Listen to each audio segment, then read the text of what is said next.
on a des modèles de production complètement déconnectés de ce que consomment les Tunisiens.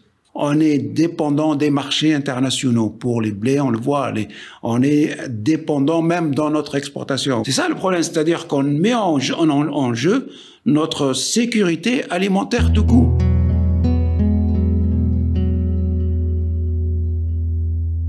عسلامة، مرحبا بكم. أنا عرفات بن مرزو ونحن في حلقة جديدة من إيكولوجيا بودكاست. في الحلقة متاع اليوم باش نحكيو على لا ترانزيسيون اغرو ايكولوجيك، أو بما معناه انتقال الفلاحة في اتجاه اللي يكون فيه ديمومة أكثر وقدر أكثر الموارد الطبيعية. علاقة الفلاحة بالاستهلاك، علاقة الفلاحة بالأمن الغذائي وحتى بالسيادة الغذائية. هذوما المواضيع الكل في وقتنا الحالي ولاو مربوطين ببعضهم، ويظل يفرضوا رواحهم في الواقع على المستوى الفلاح، حتى على مستوى اتجاهات واستراتيجيات متاع دولة. باش نقسموا الموضوع هذا مع ضيفنا اللي هو سي محمد اللومي.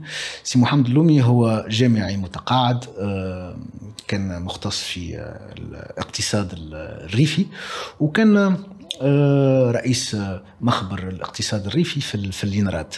باش نحكيوا معاه على المواضيع هذوما، وباش نحاولوا نفهموا من التاريخ متاع الفلاحة والتوجهات الاستراتيجية الفلاحية في تونس شنو هي الواقع متاعهم قدام التحديات، وعلاش الاتجاه متاع الاغرو ايكولوجي نجم يكون اتجاه يعاون الفلاح والمستهلك وفرد وقت، يعني المنظومة كلها. للتذكير، ايكولوجيا بودكاست هي منصة إعلامية من إنتاج ستارت اب وايز، والحلقة هذه تندرج في مجموعة حلقات اللي تحكي على الاغرو ايكولوجي مدعم وتمويل من برنامج أدابت. توا نبداو الحلقة مع ضيفنا سي محمد اللومي. أنا نحب نفهم معاك لو موديل كلاسيك دو لاغريكولتور. شنو هي لي ليميت نتاعو؟ شنو هي الهينات؟ لي ليميت. لي ليميت ولي زونجو، يعني في لوجيك انه نحب نفهم لو كونتكست اللي خلى اون بونسي دان اوردر اغرو ايكولوجيك اللي فوا لو جور وتفرض روحها، وثم دي كورون يعني او سان لا سوسيتي اللي يحاولوا يدزوا في الاتجاه هذاك. Au niveau de la Tunisie ou au niveau mondial? Parce que je pense que c'est pas tout à fait la même, comment enfin dire, on n'est pas au même niveau de cette réflexion, comme je viens de le dire là, hein, parce que au niveau mondial, de toute façon, le développement de l'agriculture après la Deuxième Guerre mondiale s'est basé sur le modèle de la Révolution verte. Il y avait les grandes institutions internationales qui était regroupé dans le CGIAR, le groupe consultatif international de la recherche agronomique, qui était financé par les fondations américaines principalement, et qui a piloté cette révolution. Pour les céréales, c'était c'était au Mexique, maintenant j'ai oublié le nom, avec un généticien Borloo et le prix Nobel après la truc, qui a mis au point les variétés à haut rendement, etc. Par la suite, en Asie, il y avait d'autres aussi chercheurs, soit de ces fondations, soit du système national. Et l'idée, c'était effectivement qu'il faut développer, moderniser, entre guillemets, industrialiser l'agriculture. Par effectivement, le modèle, c'est quoi? C'est artificialiser au maximum le milieu. L'agriculture est sujette aux aléas climatiques, aux aléas de toute nature. Donc, si on artificialise, jusqu'après, à la fin, arriver à l'hydroponie et à l'agriculture. Où tu maîtrises tout. À la limite, comme un peu maintenant l'élevage de poulailler ou des élevages industriels, c'est de l'industrie. L'agriculture voudrait être ça. Et donc, pour ça, on a créé des variétés qui sont adaptées au contexte, qui sont productives, pour lesquelles on prépare un terrain, etc. Et c'est cette révolution verte qui était destinée, on va pas rentrer dans l'état révolution, parce qu'effectivement, c'était l'époque de la guerre froide, et elle a marché dans l'Europe, hein, avec l'industrie, avec la mécanisation, les variétés, etc. Ce qui a fait de l'Europe une des premières puissances mondiales agricoles. Elle a marché dans l'Asie du Sud-Est, parce que aussi là, les conditions étaient favorables. Elle est arrivée in fine en Tunisie à partir des années 60, 69, la fin des années 69, parce que jusqu'à 69, on était dans un autre régime et on était dans une autre perspective. À la sortie de l'indépendance, l'agriculture était relativement le secteur le plus, paradoxalement, le plus développé, enfin, le plus développé. L'héritage colonial. Le héritage colonial, et il était, une population qui était faible, et des besoins qui étaient pas très importants, et donc c'était un secteur qui exportait et qui rentrait des devises. Et les décideurs à l'époque ont voulu préserver cet avantage. Donc ils ont repris le modèle colonial. Moi, j'ai parlé de rénovation, ils l'ont un peu rénové, dans le sens où ils l'ont un peu amélioré. Il y a la question de la jachère qu'il fallait un peu discuter, voir comment on y reviendra si on a le temps. Et surtout, y intégrer tout le monde. Parce qu'à la sortie de l'indépendance, à la sortie de la colonisation, on avait une agriculture duale. On avait deux secteurs, l'héritage colonial, avec une certaine aristocratie agraire qui était aussi dans le mouvement, parce que finalement, la colonisation, qu'est-ce qu'ils ont fait? Ils ont fait la recherche, c'est l'INRAD, ils ont fait l'INAT, qui était l'institut de formation, et dans lequel ils formaient à la fois des colons, des futurs colons agricoles, mais aussi des Tunisiens. Et donc, ils ont créé tout un système, et ils ont créé aussi les organisations professionnelles. Et donc, à la sortie, on a voulu préserver ça, et intégrer la partie qui était agriculture traditionnelle, agriculture paysanne, familiale, on peut l'appeler comme on veut, au moins les fallah, ce qu'on peut appeler les fallah tunisiens, peut-être pas encore les pasteurs, ça viendra plus tard. Les pasteurs, on les a un peu sédentarisés dans les oasis, mais ça c'est une autre histoire. Et donc on a voulu généraliser ce modèle-là, et pour le généraliser, l'intégrer, on a créé les coopératives. Donc on prend une coopérative, on prend un noyau d'anciennes terres coloniales qui sont devenues des terres domaniales. On agrège les petites exploitations autour. On prend quelques-uns, mais bon, on en sort d'autres, parce qu'il ne faut pas qu'il y ait trop de monde. Et puis on met le paquet de la mécanisation, des intrants, etc. Mais pas encore les variétés à rendement. On a encore le modèle colonial, parce que le modèle colonial nous a laissé aussi... C'était de masse. Pardon? C'était un modèle de masse. C'est un modèle élitiste. C'est un modèle pour les exploitations coloniales de la colonisation. Mais la production, c'était une production était importante. Chauffe le carbone, Là, ça c'est autre chose. Attends.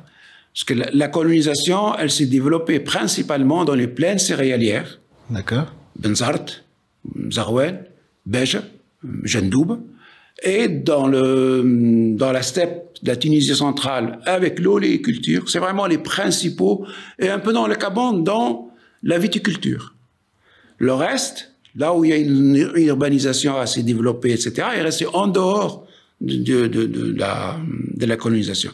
Et le Gabon, c'était un exemple particulier parce qu'il y avait une agriculture familiale, une paysannerie, qui n'était pas très riche, pas très florissante, mais qui a servi après de base de développement de l'agriculture. Il y a bien sûr des noyaux coloniaux, mais principalement le développement du Gabon, de l'agriculture, de ce qu'on voit maintenant, c'est fait à partir d'une paysannerie. Ça, c'est un modèle particulier.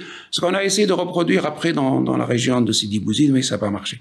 Pour revenir au modèle, donc on a essayé de généraliser, ça n'a pas marché pour de multiples raisons. Donc on n'a pas le temps de développer ça, on a abandonné ça.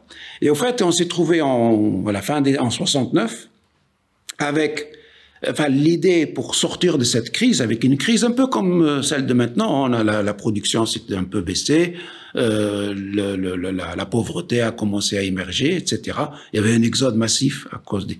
Donc l'idée c'était, on retourne au secteur privé, public et coopératif, mais surtout on injecte les résultats de la révolution verte. Et donc, on a fait un grand projet qui s'appelait le projet Blé. Il y a même Borloo qui est venu visiter la Tunisie pour effectivement prêcher la bonne parole dans ce sens-là. Et on a adopté à partir de ce... bonne. Non, mais bon, après, il faut discuter, il faut tout relativiser. Nuancer, contextualiser. En Europe, c'était une révolution qui a réussi par rapport à ses objectifs. Ils avaient le marché, la pénétration de marché. Nous, on a réussi parce qu'on a quand même augmenté la production.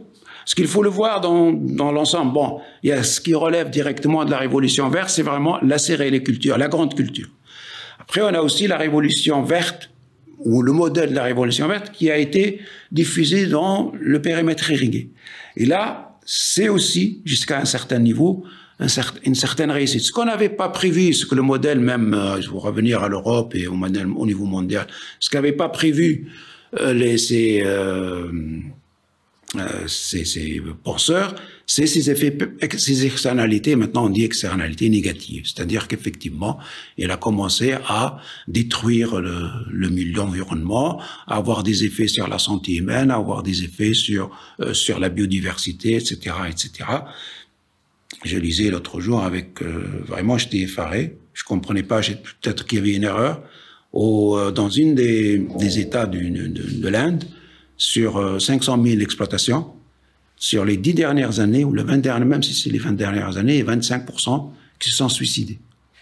C'est-à-dire que c'est un processus qui tant qu'il est nourri par les subventions, par le soutien de l'État, etc., il fonctionne, par effectivement une réponse des rendements, il fonctionne, mais dès qu'on sort de ce schéma-là, dès qu'on met en place l'ajustement structurel, le retrait des États, etc., c'est l'engrenage pour les agriculteurs. En Tunisie, le processus va être différent.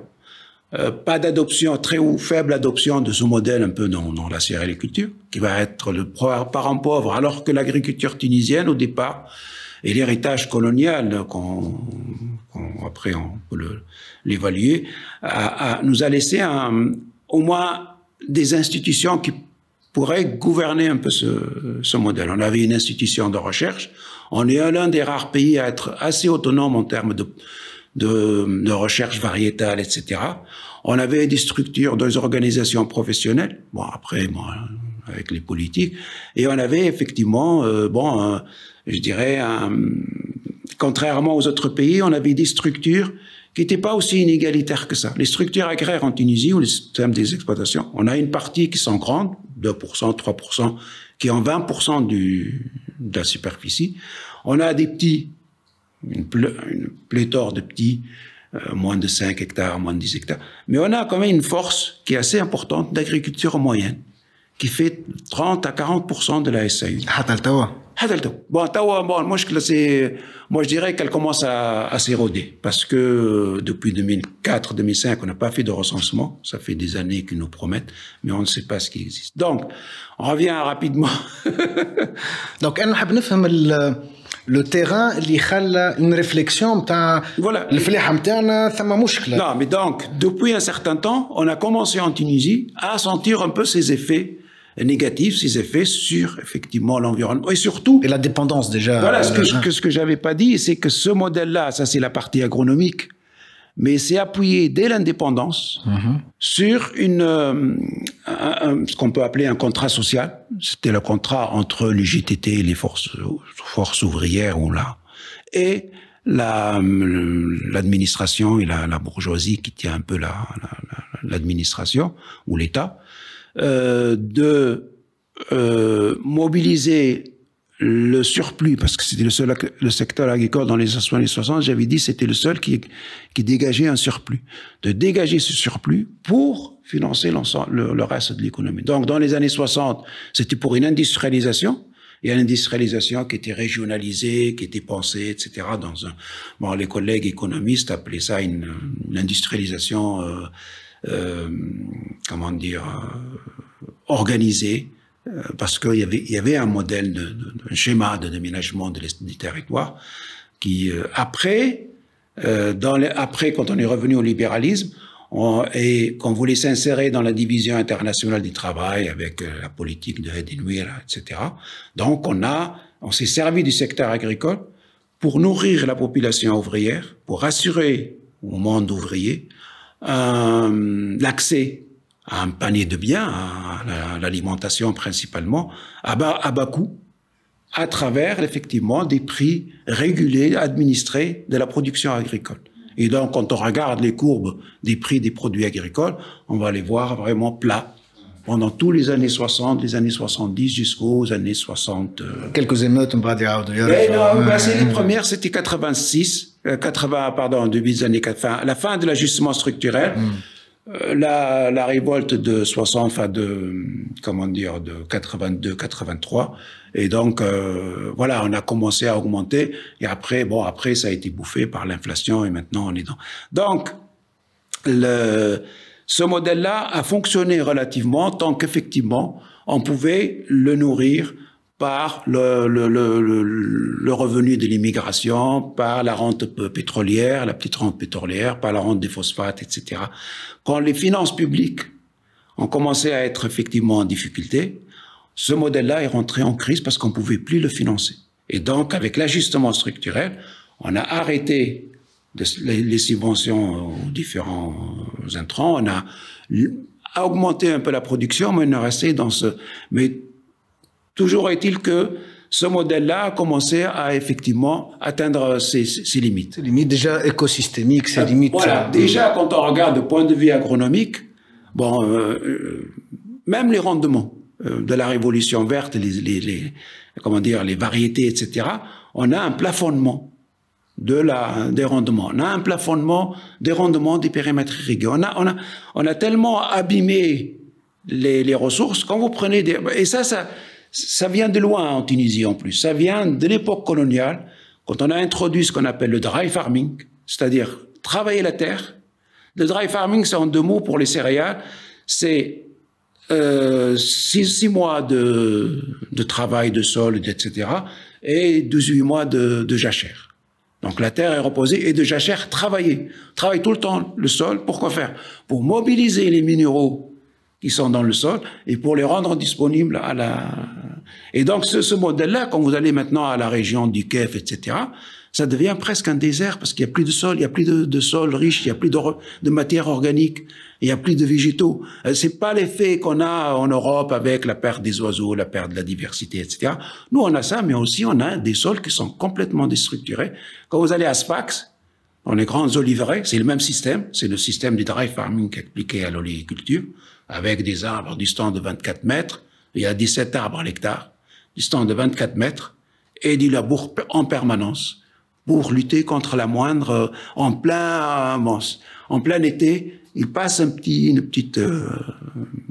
travail de sol qui crée un petit mulch à la surface pour éviter, mais ça évite tout développement de végétaux, etc. Et donc ce modèle-là, qui était aussi basé sur l'exportation, a fait que, bon, effectivement, sur le plan agronomique, il y a vraiment des risques, je dirais d'effondrement, on les voit, hein, des années comme ça, mais c'est aussi sur le plan, son objectif c'était aussi de fournir de l'alimentation à bas prix et de dégager de surplus par l'exportation. Ça ne marche plus. Quand on regarde les statistiques, on a amélioré énormément la sécurité alimentaire. Le niveau de nutrition en Tunisie, ça, il faut le reconnaître. Depuis les années 80, etc., on n'est plus dans les années 60, avec des famines, etc. On a amélioré tous les indicateurs. J'ai pas les chiffres en tête, mais on a vraiment amélioré tous ces indicateurs-là. Mais ce n'est plus tenable, ce n'est plus durable, parce qu'on ne peut plus, effectivement, dès qu'il y a une crise, 2007, 2008, 2009, la crise, on était effectivement on s'en est pas rendu compte, mais c'était la même situation que maintenant. Il y a des bateaux qui sortaient d'Ukraine, qui étaient achetés par la Tunisie, qui n'arrivaient pas en Tunisie, qui étaient vendus au plus aux offrants sur la route. Il y avait vraiment une panique. On s'en est un peu sorti en protégeant les consommateurs aux dépens des agriculteurs. Là, on essaie de faire la même chose, mais les situations s'aggravent de plus en plus avec le changement climatique, avec les contextes géopolitiques, avec effectivement la montée des maladies, maladies soit humaines comme le Covid, etc., mais vous avez les maladies aviaires, vous avez des maladies quand on a eu ce qu'on appelle le feu bactérien. En Tunisie, on a décimé une grande partie, le peu de pommiers et poiriers qu'on avait dans le nord, il a été tout arraché, et c'est des risques qui sont permanents. Là, maintenant, on a la menace du charançon, du palmier dattier. Vous voyez de temps en temps des palmiers qui sont coupés comme ça sur l'avenue Mohammed V partout. Ça, c'est un charançon. Quand s'il rentre dans le Djerid, c'est une catastrophe Par ailleurs, on a épuisé nos ressources naturelles. Moi, j'ai parlé du sol. Donc, ce modèle-là a atteint vraiment ses limites. Et je dirais même qu'il les a dépassés. Enfin, il les a dépassés. On le maintient en survie au-delà des limites raisonnables de l'exploitation des ressources en eau, de l'exploitation des ressources en sol, et puis de ce que vous avez dit tout à l'heure, c'est-à-dire cette différenciation de la population, avec effectivement de plus en plus de pauvreté, de plus en plus de petites exploitations qui survivent, et des exploitations grandes et moyennes qui accaparent toutes les ressources. Vous avez le modèle de Rgueb, vous avez le modèle à Zagouan. Nous, on a travaillé dessus. Vous avez les modèles, le Caban moins, mais aussi, donc, tu as la pression aussi urbaine et un peu de... Donc, on est vraiment ce modèle-là, par où on le prend, il est vraiment en crise et il n'est pas durable. Nous avions fait je finissais avec ça, un petit modèle de prospective en 2015. On voit vraiment... Il y a 3 scénarios qui sont plus ou moins à la continuité ou l'accélération, c'est-à-dire qui aboutissent à, je dirais, à l'effondrement, presque.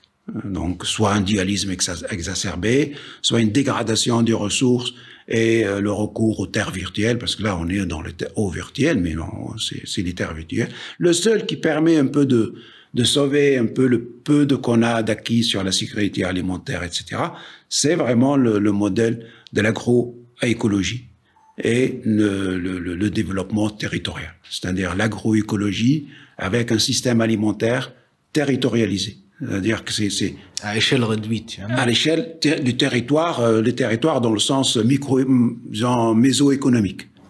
Pas le territoire national, bien sûr.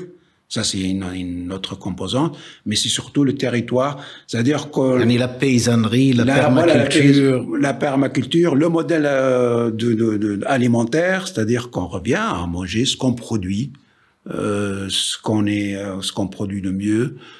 Moi, c'est une anecdote qui remonte à très loin, mais quand je suis rentré à l'école d'agronomie de Toulouse, c'est un des premiers cours, puis on parlait, puis le professeur demandait pourquoi tels produits sont contaminés par des maladies. Enfin, c'était les pommes, il parlait.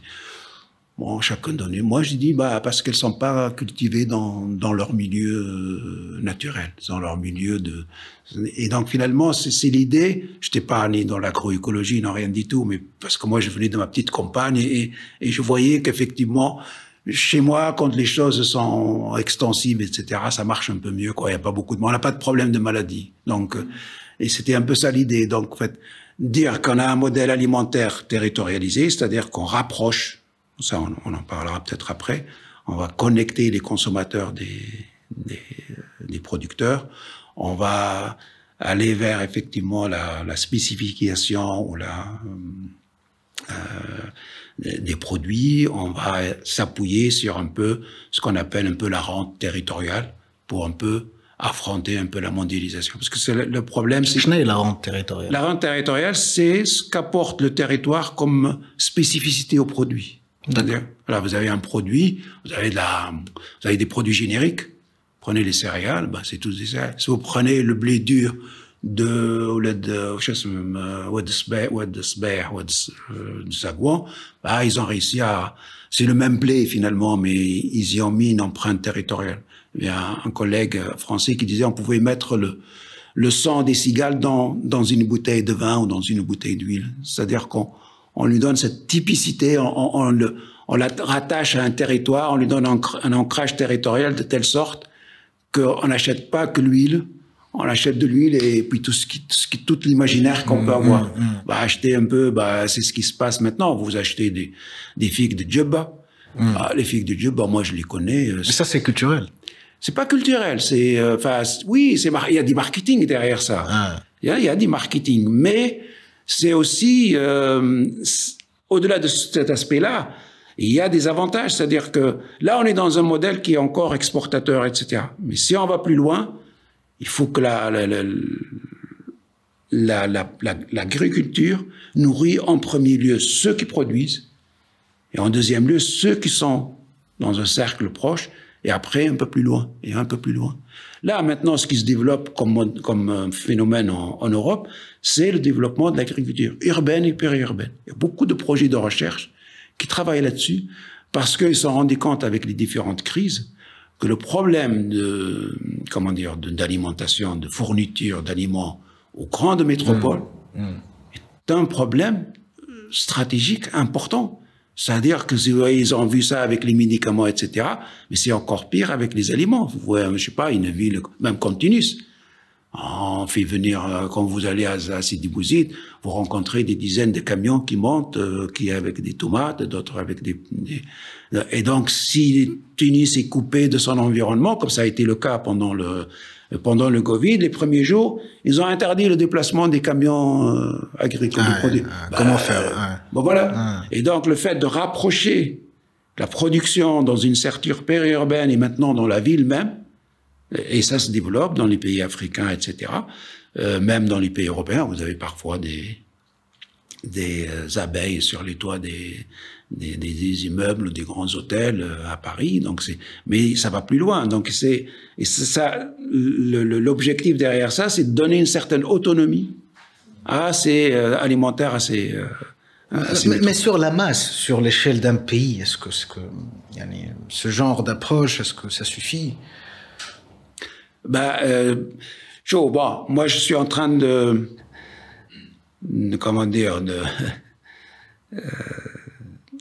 d'être dans une perspective positive. Mais derrière ça, il y a quand même pas mal de controverses. Peut-être qu'il faudra aborder, peut-être à un moment donné ou pas. Est-ce qu'effectivement, bon, une des questions. Moi, pour préparer ça, j'ai appuyé sur quelques documentations. Je suis revenu à ce que j'ai écrit, mais qui ne vont pas, je vous l'ai dit. Moi, je suis pas vraiment allé au fond. Quand je dis qu'il faut changer de modèle, de paradigme, je parle un peu effectivement de l'agroécologie comme une voie, mais je n'ai pas exploré jusqu'au bout ses capacités, etc. Je me suis appuyé sur le rapport du comité d'experts pour la nutrition et l'alimentation pour la FAO, qui pose un peu cette question-là. Pour répondre à cette question, il y a plusieurs manières d'y répondre. Premièrement, est-ce qu'on produit assez pour nourrir toute la population? Il y en a qui disent qu'il y en a assez pour nourrir la population. Même les, 7 ou 8,5 milliards d'habitants en 2050. Parce qu'effectivement, il y a 30% d'aliments qui est gaspillé. Il y a aussi le modèle alimentaire. Le modèle alimentaire est complètement dévoué. Il est orienté vers la consommation de viande, etc. Il y en a qui disent le contraire, qu'effectivement, il y a des gens qui meurent de faim, etc., qu'il faut augmenter la production et augmenter l'autonomie des populations. Après, il y a le débat sur la capacité de l'agroécologie à répondre à ça. Il y a plusieurs manières de voir ça. Il y a pas beaucoup de recherches il y a des études un peu pour évaluer. Là, il y a pas mal de recherches qui commencent à émerger, c'est de comparer la grande exploitation, parce que le modèle de la révolution verte, c'est la grande exploitation mécanisée, etc., que ce soit en céréaliculture, ou soit ce qu'ils appellent maintenant en France les 1000 vaches, mais il y en a avec 10 000 vaches, etc. Donc c'est la gigantesque de ce modèle, soit l'agriculture familiale. Ce que j'ai oublié de dire tout à l'heure quand j'ai parlé de cette tranche d'exploitation en Tunisie qui est au milieu, c'est ce qu'on appelle un peu l'agriculture familiale. Et à mon avis, c'est ce qui fait la force et les réussites de l'agriculture tunisienne. Or, cette agriculture familiale, maintenant, on démontre de plus en plus qu'elle est plus performante que la grande exploitation.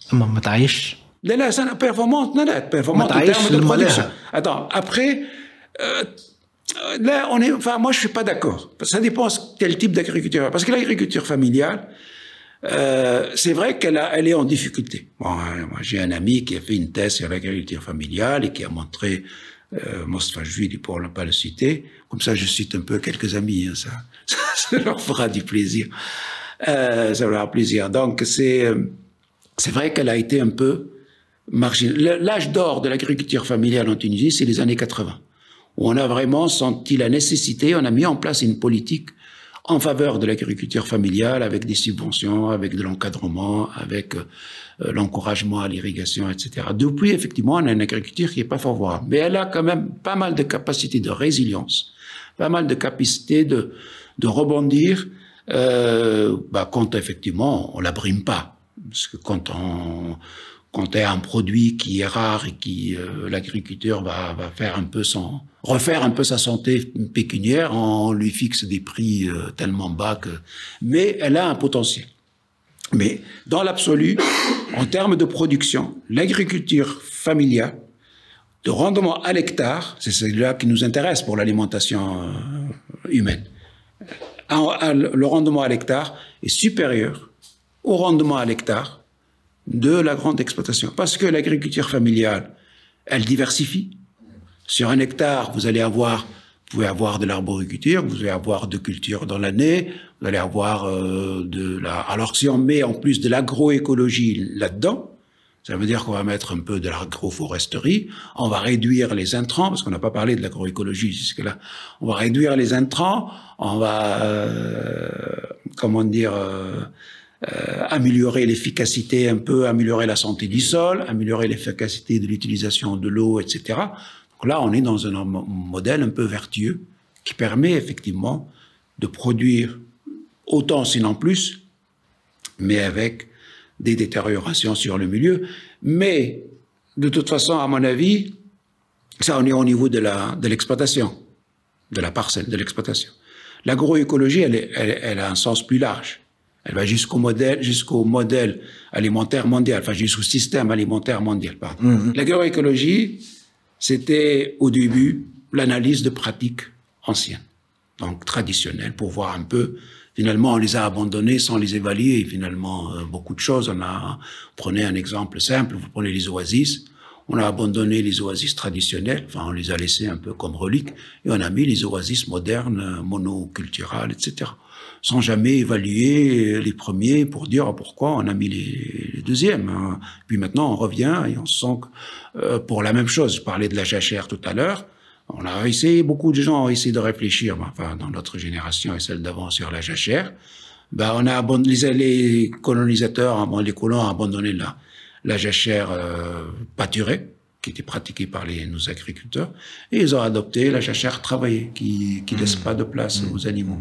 Donc tout ça n'a pas été évalué. Donc on est à ce niveau-là, et donc on évalue, et soit de manière, je dirais, de l'observation, soit de manière scientifique, en analysant, en adoptant l'approche agroécologie, c'est agriculture et écologie, donc on utilise des outils de l'écologie en tant que science, à la parcelle et à l'exploitation.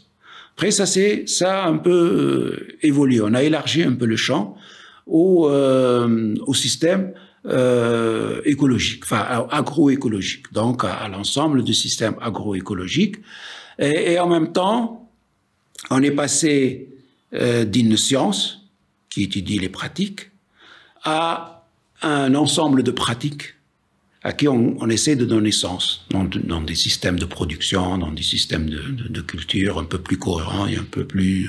Ça, ce n'est plus un peu la science, c'est les pratiques, c'est un peu tout ce qui est conduit par la société civile, tout ce qui est conduit par un peu les pionniers de l'agroécologie. Je sais pas ici, je connais pas celui qui était un peu derrière ça, c'est Rabhi, c'est Pierre Rabhi qui est venu en Tunisie, qui est un peu initié. C'est un personnage controversé, mais je pense que son rayonnement sur ces questions-là est important. Sur la science, il y a beaucoup d'ouvrages fondamentaux sur l'agroécologie. Et après, c'est devenu un mouvement social. Et donc, ça rejoint un peu tout ce qui est mouvement ce qu'on appelle les syndicalismes agricoles, le syndicalisme paysan. Le syndicalisme en France, c'est le mouvement paysan. Au niveau international, c'est Campasina, le mouvement Via Campasina, et d'autres mouvements qui ont une force au niveau international, qui sont influents, qui sont présents au niveau comme lobbying, au niveau de la FAO, au niveau des instances, et ils laissent leur empreinte. Et donc ça rejoint en même temps les revendications sur la souveraineté alimentaire. Donc et la souveraineté alimentaire, ce n'est pas se refermer sur soi-même, mais effectivement partir un peu des besoins des populations, partir des habitudes alimentaires, vous voyez, on passe de la sécurité alimentaire, qui ne prenait pas en compte, mais les prenait un peu à la marge sous la pression, à la souveraineté alimentaire, et la souveraineté alimentaire est alimentée par les approches agroécologiques. Et donc là, on a une approche un peu plus cohérente.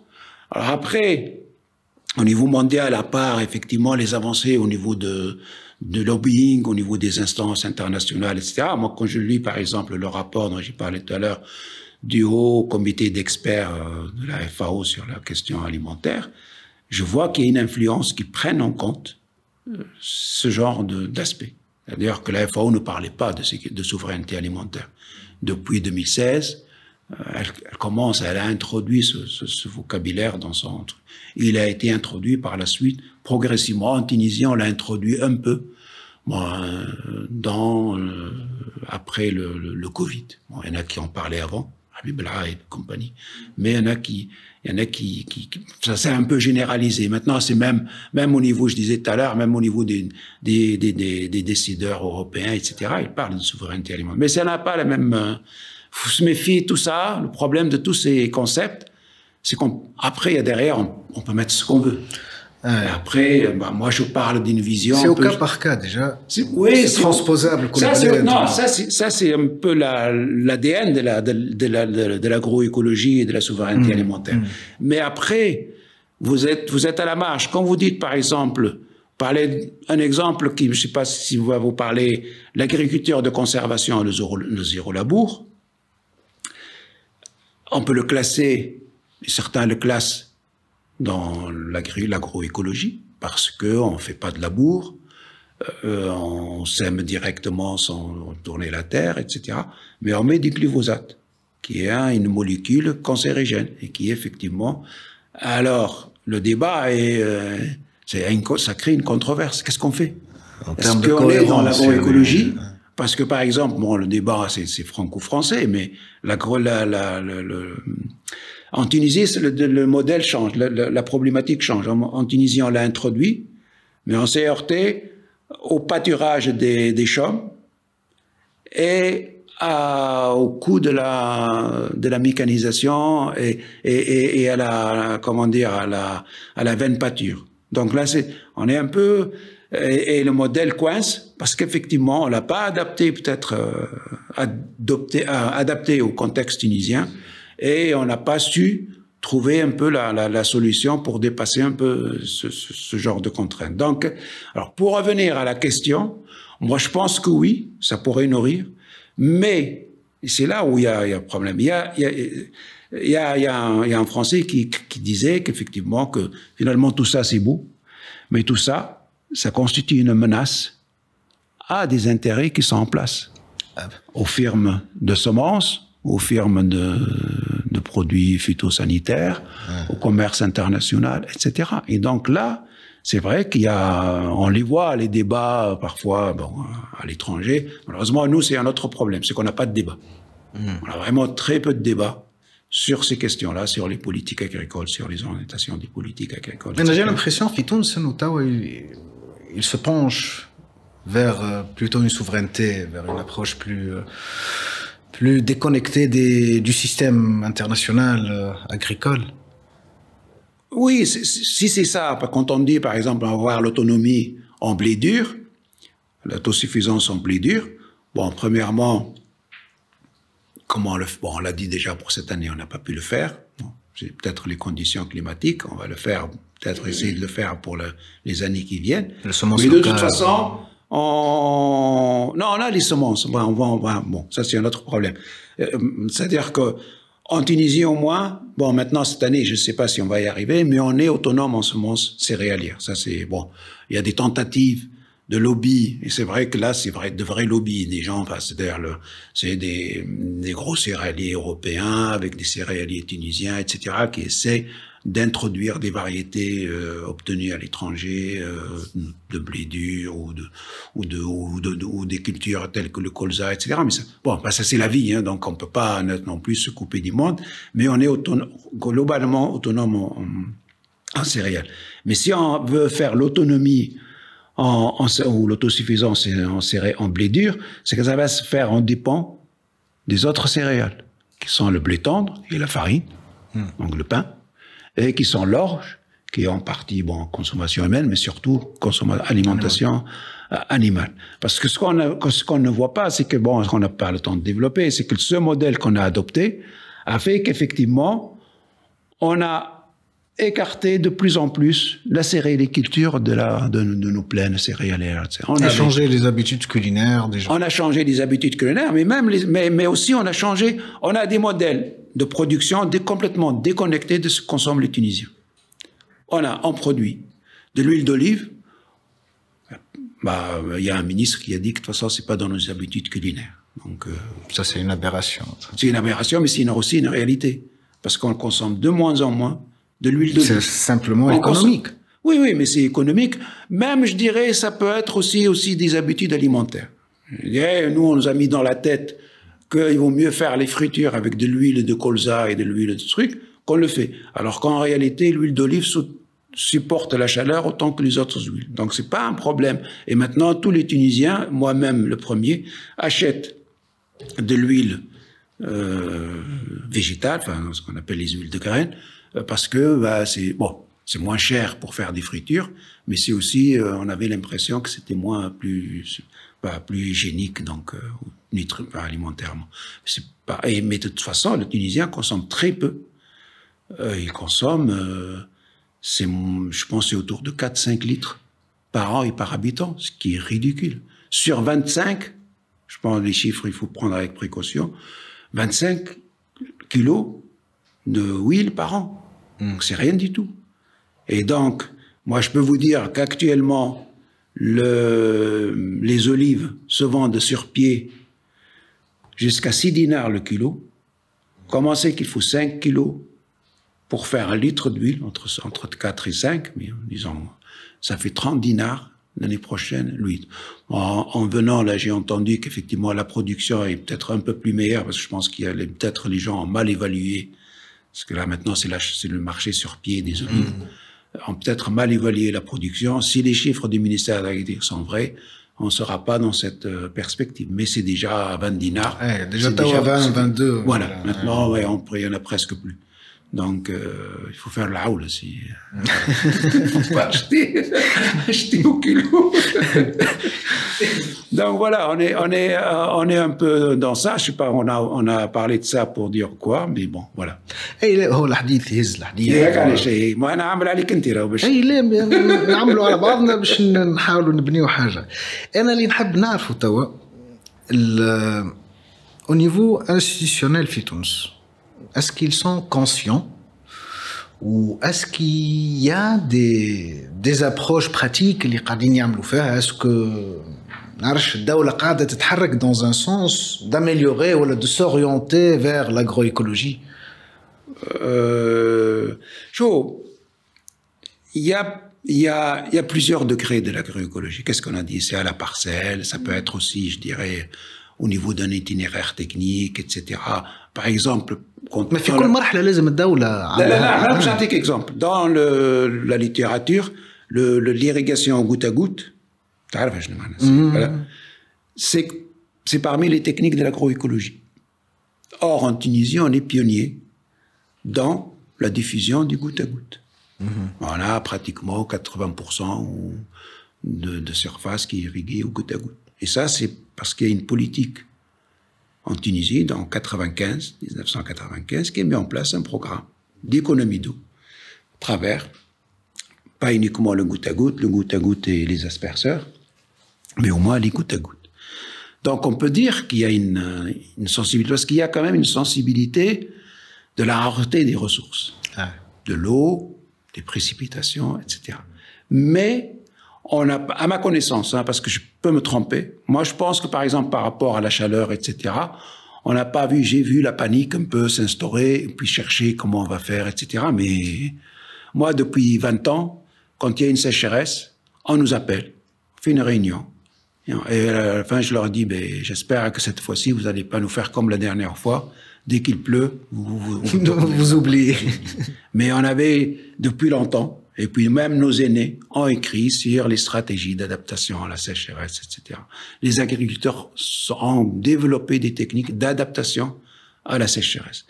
En termes de politique, enfin nous, le groupe que j'ai l'honneur, entre guillemets, de présider, quand on a développé la stratégie, c'était vraiment un de nos soucis, pas l'agroécologie, mais des réponses au contexte de plus en plus dur, de plus en plus contraignant, avec les maladies qui émergent, avec la sécheresse, avec la baisse de la fertilité du sol, etc. On avait parlé de l'intensification agroécologique, ce qui est un peu différent de l'agroécologie. Donc, on était un peu dans ce là. Malheureusement, ça n'a pas été repris. À la place, on a mis des stratégies qui sont un peu des stratégies très sectorielles, très fragmentées, et qui répondent, il faut le dire, à des problématiques réelles, mais c'est des problématiques qui sont, je dirais, le vécu quotidien de l'agriculteur. Mais derrière le vécu quotidien de l'agriculteur, il faut que la recherche, pour répondre à ça, elle anticipe. Et pour anticiper, il faut comprendre un peu les dynamiques dans le secteur agricole. Il faut comprendre quel est l'impact de ce qu'on est en train d'observer ou ce que prévoient les modèles climatiques, etc. Et anticiper. On peut pas aujourd'hui, parce que l'agriculteur a dit, moi, j'ai un problème de nématodes ou un truc comme ça. Bon, on va pas y répondre. Parce que si c'est quelque chose sur laquelle on n'a pas travaillé, bon, on peut faire de la recherche bibliographique, trouver, mais sinon, il faut 10 ans. Une variété, maintenant c'est moins, mais il faut 4, 5 ans, 6 ans pour sortir une variété de céréales. Dans le temps, c'était 10 ans, avec la sélection massale, etc. À 10 ans, si vous savez pas dans 10 ans comment les choses... Quand on a préparé cette stratégie de la recherche, on avait rencontré, par hasard, parce qu'ils étaient de passage à Tunis, des directeurs, présidents directeurs généraux des institutions françaises. La France est engagée sur la réduction des émissions de gaz à effet de serre par l'agriculture. Or, l'un des principaux émetteurs, ce sont les vaches. Et ils sont en train de travailler, et ça c'est un engagement sur 2035, je pense, ils sont déjà engagés depuis 2015, depuis 2016, à mettre en place des stratégies. Entre autres, bon, maintenant on parle de réduction des cheptels, mais à l'époque c'était l'orientation, c'est une orientation génétique, parce que l'émission de gaz, d'éthanol ou d'éthanol ou je sais pas quoi, est liée à un gène, et qu'effectivement il y avait une voie. Donc, et ça n'a pas d'effet de main. Si on veut réduire le cheptel, on peut effectivement le réduire en 24 heures si on veut, mais bon, ça me demande 4-5 ans. C'est à débattre. Non, mais ça c'est autre chose. Mais travailler sur les génétiques d'élevage pour changer le gène de tout le troupeau, c'est quand même, c'est de l'anticipation. Et la recherche doit être dans l'anticipation. Alors, à ma connaissance, c'est vrai qu'il y a des chercheurs qui anticipent, parce qu'ils sont sensibles à ces problématiques, mais aussi parce qu'on est dans la recherche, elle a la chance. Et après, je dirais que c'est aussi un point faible d'être dans la recherche internationale. On est en contact direct avec des collègues italiens, français, américains, allemands. On a une diversité de coopération. Mais bon, par ailleurs, ça nous éloigne parfois de nos problématiques réelles. C'est assez délicat à gérer par les chercheurs. Donc, mais on est sensible à ça. On peut y répondre. Parce qu'effectivement, on est dans cette dynamique-là. Il y a maintenant pratiquement 10 ans, peut-être même plus, il y a un séminaire à Bizerte sur le blé dur, en Méditerranée, avec des Français qui étaient, je pense qu'il y avait d'autres, et les Français cherchaient. L'objectif était clair.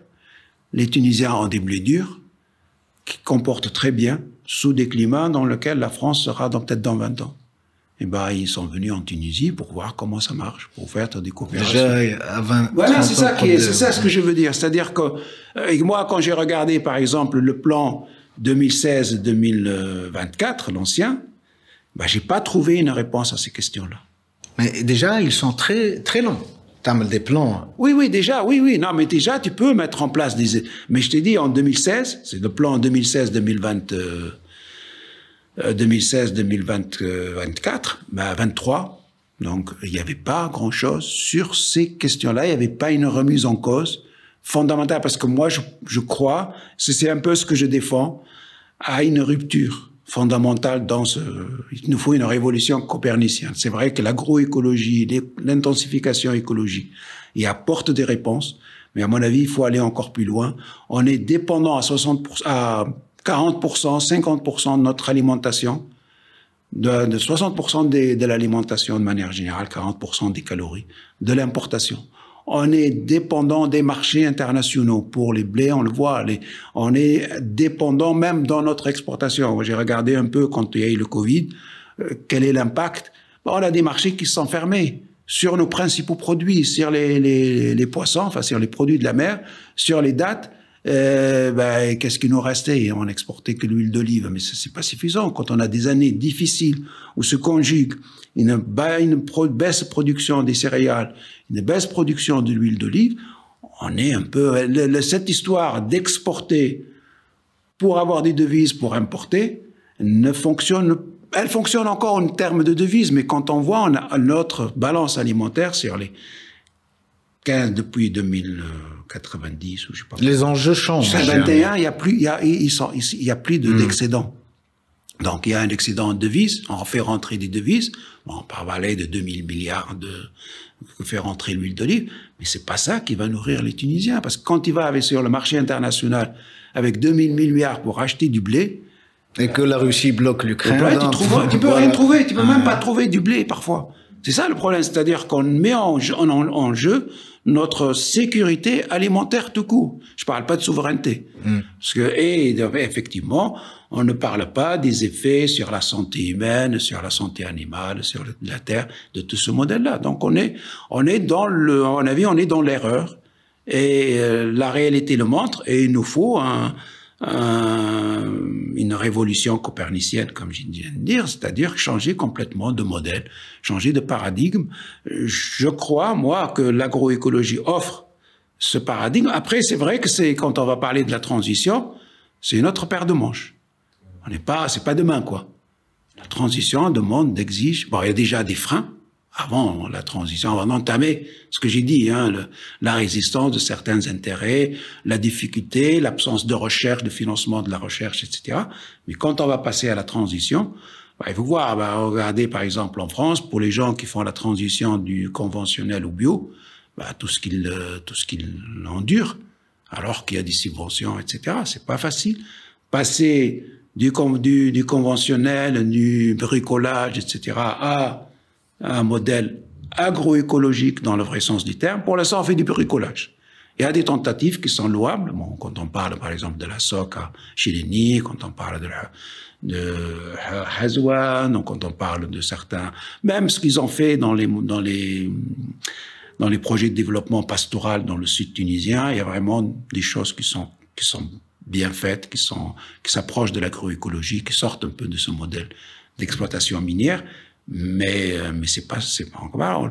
on encourage encore les plantations d'oliviers hyper intensives sur des trucs, alors qu'on a 80 millions de pieds d'olivier ou 100 millions de pieds d'olivier. Ça sert à quoi? Bon, c'est vrai que ça stabilise un minimum de production. C'est un peu l'argument. L'argument qui tue, quoi. Cette année, 50% de la production vient des périmètres irrigués. Mais pourquoi c'est ça? Parce qu'on n'a pas... les oliviers sont à l'abandon. Moi, je les vois. Sont à l'abandon. Il n'y a aucun travail. On a fait beaucoup de travaux de CES, mais on n'a pas suffisamment fait de travaux de CES. On n'a pas essayé ces modèles, ce modèle d'oléiculture, de farming system, oléiculture à la franco-sfaxienne, devait être... On avait déjà prédit... des chercheurs dans les années 60-70 qu'il va à sa perte. Il lessive le sol, il n'y a plus de sol, il n'y a plus que de la matière inerte. Le moindre coup de vent, ça s'envole, et c'est une catastrophe.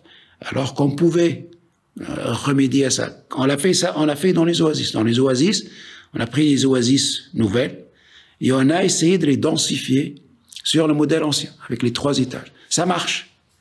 L'oléiculture, on aurait pu trouver quelque chose. On aurait pu trouver des modèles qui redensifient un peu le tissu, qui donnent un peu de la vie à ce truc, qui fait... j'ai visité une ferme de 60 hectares dans la région d'Ain Asker. Et le gars, il fait des merveilles. Bon, il a les moyens de les faire. Mais il fait vraiment des merveilles. Je me promets d'y retourner régulièrement parce que si son modèle réussit, ça montre qu'on peut redresser. Au niveau international, on le voit. On peut faire de sols qui ont été complètement lessivés, qui ont été complètement érodés, remettre de la vie. On pourrait remettre de la vie dans notre oléiculture, dans la région de Sfax, qui maintenant le produit quand il y a 2, 3, 1 an, tous les 3, 4 ans. Donc, ça n'a pas de sens. Ça n'a pas de sens. Bon, bien sûr, quand on a mis l'olivier, bon, parce que les oliviers sfaxiens sont la propriété des urbains. Bon, c'est pas, si ça apporte tous les 3 ans, pourquoi pas, on oublie ça, c'est une forme de sagesse et de حذاقة. يعني الأرض ماهيش un instrument اللي تستعمل وتقعد هكاكا. C'est un patrimoine. C'est un patrimoine, c'est un être vivant il y a une relation معاه في الآخر. Je crois c'est dans ce sens où il y aura un bon sens نتصور. Bon, enfin, ça peut-être nous amener trop loin, du point de vue philosophique, mais moi, ce que je retiens de ce que vous dites, c'est qu'effectivement, le sol, c'est le support de la vie et de l'agriculture. Et si le sol, si on ne prend pas soin, un peu un des préceptes de la permaculture, c'est prendre soin de la terre, mais aussi, je pense, pour l'agroécologie, c'est la santé de la terre. Si on ne prend pas soin de la santé de la terre, si on ne prend pas soin de la terre, de ce qu'elle supporte comme vie, parce que l'agroécologie, l'agriculture, si on veut sortir de ce modèle, c'est utiliser les fonctionnalités naturelles de l'écosystème ou de l'agroécosystème. Si vous avez un sol inerte, il n'y a pas de vie, il n'y a rien. Vous êtes obligé de verser de l'eau, de verser des nutriments. Quand il y a une maladie de traiter, etc., vous finissez pas. Si le sol est vivant, si vous avez un système diversifié, si vous avez des animaux qui apportent de la matière organique, qui recyclent effectivement la biomasse, vous avez quelque chose de vivant qui effectivement, moi je parle pas d'expérience personnelle, mais je parle de ce que j'ai lu, de la bibliographie, des expériences. Moi, quand je vois, tel que c'est présenté l'exemple de Chnenni, je vois qu'effectivement, ça redonne de la vie. Et puis, il y a une autre dimension, parce que là, on est au niveau de l'exploitation, de la parcelle. Quand on monte au niveau du territoire, d'une population, je sais pas moi, une oasis, un village dans le haute-steppe, enfin dans la haute-steppe ou dans les Dachra, etc., ou dans une plaine, ou dans le Sahel de Bizerte, vous avez un territoire, vous avez un système agraire qui se développe là-dessus, donc c'est une population qui est en relation avec son territoire, et là on a une autre dimension, on a effectivement des interactions entre effectivement les exploitations, entre les productions. Après, il y a aussi il y a le marché qui entoure. Donc, à mon avis, ça se construit tout ça à partir de la parcelle. Mais ça demande deux choses. Enfin, quand je reviens à la prospective, dans le modèle basé sur l'agroécologie, le moteur du modèle, c'est finalement pas les agriculteurs, parce que les agriculteurs, ils sont toujours à la réponse d'une demande sociale. Le moteur, c'est les consommateurs. Et moi, j'ai toujours dit qu'effectivement, les consommateurs, on a séparé les consommateurs des producteurs. Je vous dis, les producteurs ne produisent, enfin, pas, c'est une exagération, mais ils produisent pas, leur premier souci, c'est quand ils voient les petits projets qui se font c'est la première souci, c'est l'exportation. Marché international, c'est le premier souci. Alors que il y a des consommateurs à côté qui ont du pouvoir d'achat qui ne trouvent pas ces produits-là, par exemple. Il y a des consommateurs qui n'ont pas beaucoup de pouvoir d'achat, mais qui ont besoin de consommer. Donc, il faut. Donc, on les a séparés.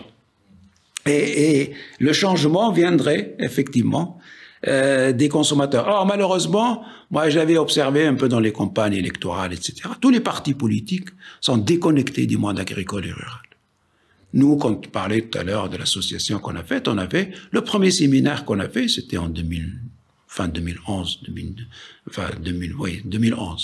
On avait invité tous les partis, On a essayé d'inviter tous les partis politiques. Il y en a qui sont venus, il y en a qui sont... Mais notre objectif, c'était qu'effectivement, de vulgariser un peu cette histoire. Bah, c'était simple. Hein. Le modèle atteint ses limites, il faut qu'on trouve une autre solution pour aller vite.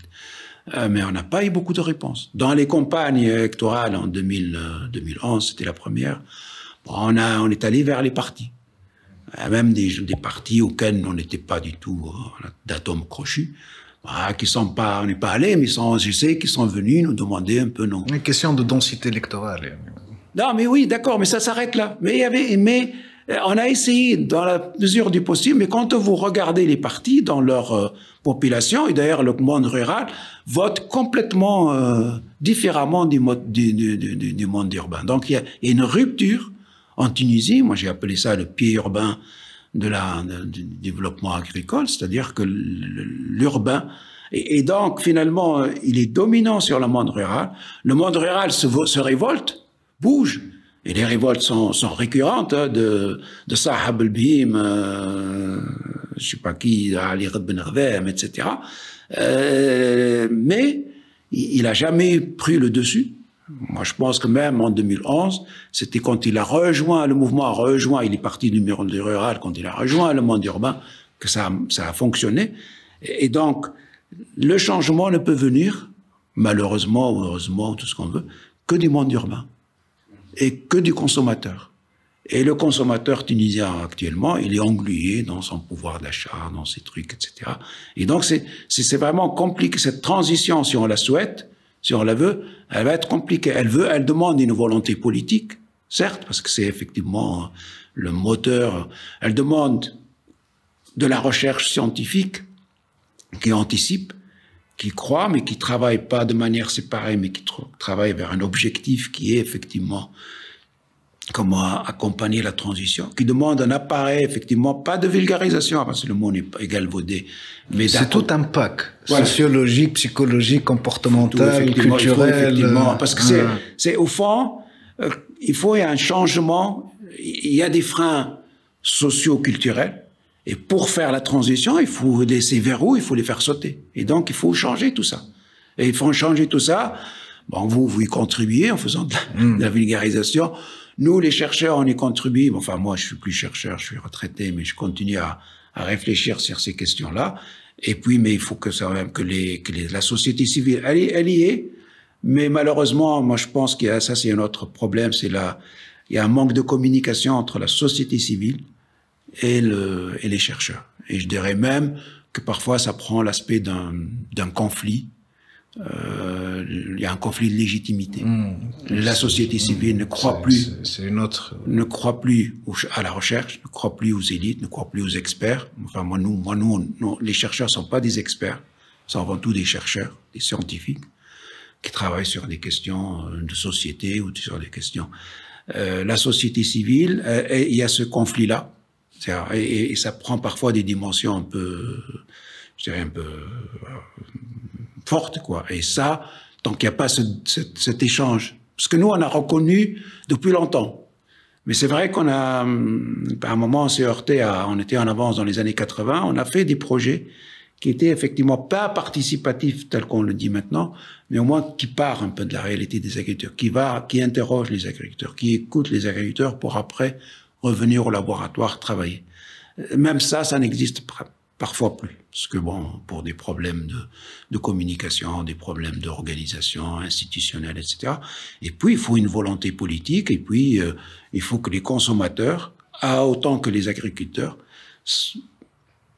comprennent que leur intérêt, parce qu'il y a des choses qu'on ne voit pas, qu'on n'évalue pas. Le problème de santé publique qu'on a par l'alimentation qu'on nous fait manger, c'est une catastrophe. C'est une bombe. C'est pas une bombe à retardement. Elle a déjà explosé. Il y a 40% de Tunisiens qui sont en surpoids, 20% qui sont en obésité. Enfin, les chiffres, bon, mais c'est des chiffres très récents, en 2019, à 20, je pense que c'était 20, 21. Donc, et ça se traduit par quoi? Par des maladies cardiovasculaires, par des maladies. Donc on a ça, on l'évalue pas. On fait la balance agricole, on regarde ce qui est introduit, ce qui est acheté, mais après l'impact de tout ça. Consommer de l'huile de palme à la place de l'huile d'olive, Bah, je peux vous dire, bon, il n'y a pas d'évaluation qui a été faite, mais ça peut chiffrer en milliers de dinars ou en millions de caisse dinars. de sécurité sociale. Bien sûr. Bah, même sur la santé, rien qu'en absentéisme. Non, mais c'est un vrai problème qu'on ne prend pas, dont on ne prend pas la dimension. Donc, si les consommateurs prennent conscience de ça, il y en a qui commencent à prendre conscience. Mais c'est vrai que le consommateur, il est tiraillé entre son pouvoir d'achat et manger bien, quoi. Donc, mais bon, mais c'est à mon avis, c'est ça. Enfin, l'agroécologie aborde ces questions-là puisqu'elle parle du système alimentaire national et au niveau mondial. Donc, on est au cœur du sujet, mais ça, c'est vraiment on est un peu dans les marges aussi parce que pour l'instant, essayons de trouver un modèle agricole qui tient la route pour la Tunisie. Parce que par exemple, pour la permaculture, pardon. Il y a quelques formations, il y a quelque chose qui se fait, mais on n'a pas en Tunisie, elle n'est pas adaptée au contexte tunisien, elle n'a pas mise en contexte tunisien, etc. Donc à mon avis, ça manque de, bon, j'ai vu que vous allez recevoir la présidente de l'association de permaculture tunisienne. Merci. J'espère qu'elle me contredira, mais je pense qu'on a, moi j'ai vu ça c'est très proche parce que c'est des collègues qui travaillent juste à côté sur l'agriculture de conservation. On plafonne depuis des années sur les 12, 14, 15 000, même disons 20 000 hectares d'agriculture. C'est beaucoup, mais c'est peu. Ben, sur les 1 200 000 hectares de céréales, non, oui, les grandes cultures, alors après, oui, bon, j'ai oublié de dire qu'on perd des céréales, mais on a aussi perdu toutes les légumineuses. Donc, au fait, bon, voilà. Ça fait partie un peu du paysage sinistre. Yatik Sah, c'est Mohamed. Vous avez le talent de nous servir réalisme et optimisme en même temps. Et non, mais non, parce que j'aime pas tirer sur les ambulances. Parce que c'est facile. Je vois des collègues, on s'accroche un peu, gentiment, qui critiquent, je sais pas, moi, les choix qui ont été faits dans les années 60. Bon, c'est vrai qu'ils ont des effets jusqu'à aujourd'hui. Mais dans les années 60, les décideurs, et puis les traitent de tout, quoi. Alors que ces décideurs, moi, je pense qu'ils sont pas ils sont peut-être plus nationaux que nous. Et ils ont réfléchi dans un contexte avec des contraintes et ils ont pensé que c'est là le choix qu'il faut adopter. Ils l'ont fait, ça a marché, ça n'a pas marché. On ne vient pas aujourd'hui les critiquer et dire qu'en oubliant le contexte. Donc, moi, j'essaie d'analyser en me mettant dans le contexte de l'époque pour être, comment dire, objectif et un peu juste dans mon jugement, parce que de toute façon, ça sert à rien, parce que quand on est aux conséquences, ça c'est autre chose. C'est pas la faute de X ou de Y, de machin, etc. C'est bon, on a cet héritage. Il faut qu'on fait avec. Savoir qui c'est qui était derrière ça, c'est bon pour l'histoire, mais à mon avis, c'est pas, enfin, pour moi, c'est pas le problème. Voilà. Même à un moment donné, j'ai enlevé, bon, parce qu'on me l'a dit aussi pour des articles scientifiques et tout, mais je trouvais que c'était pertinent de parler de Ben Ali, etc., le truc, voilà. Bon, je parle de prédation de l'époque de Ben Ali, ok, mais bon, c'est fini, bon, maintenant, on a cet héritage qu'il a, on a un contexte qu'il a, il faut qu'on fasse avec, il faut qu'on s'en sorte, sans jeter l'anathème à X ou Y. Ça va, moi, c'est un peu ma posture. Bon, c'est pas une philosophie, c'est vraiment une posture. Peut-être parce que je suis chercheur, j'ai toujours été chercheur, j'ai toujours aimé faire de la recherche, j'ai pas fait pas grand-chose, mais j'ai fait de la recherche, donc j'ai gardé un peu cette distance par rapport à sur quoi je travaille. Donc, c'est Yatik Sah. Merci beaucoup. Là, c'est tout mon petit. Là, vous aussi de la